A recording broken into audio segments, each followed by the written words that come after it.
वो बुज़ुर्ग कोठी से बाहर निकले तो अचानक गायब हो गए। मैं हैरान था कि ये कौन थे, अब कहाँ चले गए। और फिर वो सामने बाजार भी ना था जिसका एक दुकानदार ने मुझे लस्सी बनाकर दी थी। अस्सलाम वालेकुम दोस्तों, दी आर टीवी में खुशामदीद। आज का हमारा सेगमेंट है नाकाबिले फरामोश वाक़यात और आज का वाक़या सुनाने के लिए आ रहा है हमारा जीनी। चलें उसे बुलाते हैं। चंताल चंताल चंताल।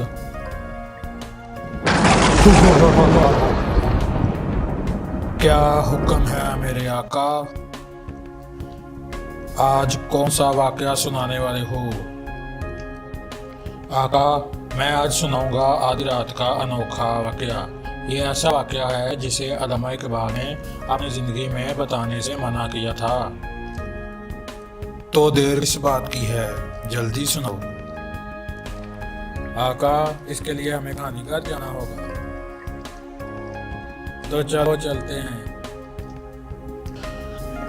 अल्लामा इकबाल के खादम मियाँ अली बख्श को अल्लामा के यहाँ ऐसा नाकाबिले फरामोश वाक़या पेश आया जिसे वो उम्र भर याद करते रहे।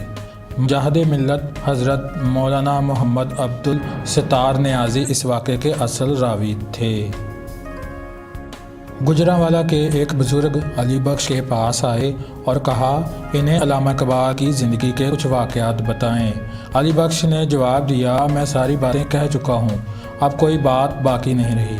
जब उस बुज़ुर्ग ने इसरार किया तो अली बख्श ने कहा, हाँ, एक वाक़या ऐसा है जो पेश आया, मगर अल्लामा इकबाल ने इसकी तफसीलात मुझे नहीं बताई।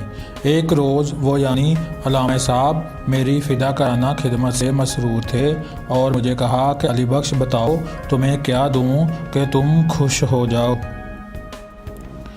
मैंने जवाब दिया कि जो मामला आपको एक दिन पेश आया था और मैंने उसके बारे में आपसे सवाल किया तो आपने बताने से इनकार कर दिया था, वो बताएं। अल्लामा ने फरमाया, अब बताना चाहता हूँ, मगर इस शर्त के साथ कि मेरे ऐन हयात उम्र भर किसी को ना बताना, अलबत्ता मेरी ज़िंदगी के बाद बता सकते हो। वो वाक़या यूँ है।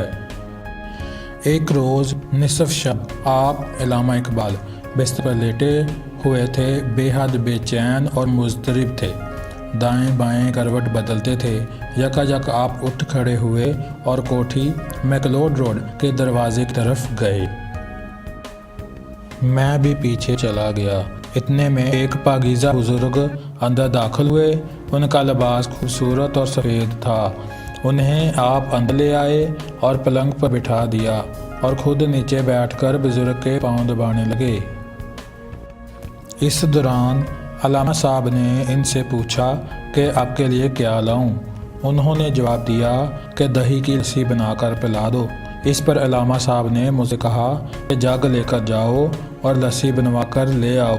मैं हैरान था कि इस वक्त लस्सी कहाँ से हासिल करूं।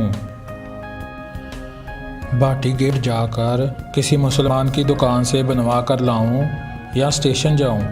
जो ही मैं कोठी से बाहर निकला तो कोठी के सामने एक बाज़ार दिखाई दिया जो मैंने पहले कभी नहीं देखा था। बाज़ार में मुझे एक लस्सी वाले की दुकान नज़र आई। मैं उसके पास गया और उसे कहा कि मुझे जग में लस्सी बनाकर दे दो। उसने जग मुझसे लेकर अच्छी तरह धोया, फिर एक दही की सनक कुंड उठाकर अपने गडवे में लस्सी बनाई और जग में भर दी। मैंने पैसे पूछे तो सफ़ेद रेश बुज़ुर्ग ने जवाब दिया कि अल्लामा साहब से हमारा हिसाब चलता रहता है, तुम ले जाओ और इनको पेश कर दो। मैं जग लेकर आया और हज़रत अल्लामा को पेश कर दिया। उन्होंने एक गिलास भरकर उन सफ़ेद रेश रूहानी बुज़ुर्ग को पेश किया। उन्होंने पी लिया। फिर दूसरा गिलास भरकर दिया, वो भी उन्होंने पी लिया। जब तीसरा गिलास भरा तो बुज़ुर्ग ने कहा, खुद पी। काफ़ी देर तक अल्लामा इकबाल उन बुज़ुर्ग के पाँव दबाते रहे और बातें करते रहे। कुछ देर बाद वो बुज़ुर्ग उठ खड़े हुए और कोठी से बाहर निकलने के लिए चल दिए। अल्लामा साहब भी उनके साथ निकले, मैं भी उनके पीछे चला। वह बुज़ुर्ग कोठी से बाहर निकले तो अचानक गायब हो गए। मैं हैरान था कि ये कौन थे, अब कहाँ चले गए। اور پھر وہ سامنے بازار بھی نہ تھا جس کا ایک دکاندار نے مجھے لسی بنا کر دی تھی۔ اس دن میں نے پوچھا، حضرت یہ بزرگ کون تھے اور دکان پر بیٹھے ریش دار بزرگ کون تھے؟ علامہ اقبال نے فرمایا کہ میں ان کے نام بتاتا ہوں، لیکن میری زندگی میں کسی کو نہ بتانا۔ جو بزرگ کوٹھی میں تشریف لائے اور لسی پی وہ خواجہ معین الدین چشتی اجمیری رحمۃ اللہ علیہ تھے، اور جس بزرگ نے لسی بنا کر دی وہ داتا گنج بخش علی حجویری رحمۃ اللہ علیہ تھے۔ جی دوستو، یہ تھا ہمارا آج کا ناقابل فراموش واقعہ جو یقیناً آپ کو پسند آیا ہوگا۔ اگر آپ کو واقعی یہ ویڈیو پسند آئی ہے تو یہاں پر کلک کر کے چینل کو سبسکرائب کریں تاکہ اس طرح کی مزے کی ویڈیو آپ تک سب سے پہلے پہنچ سکیں۔ ملتے ہیں پھر کسی نئی ویڈیو کے ساتھ۔ خدا حافظ۔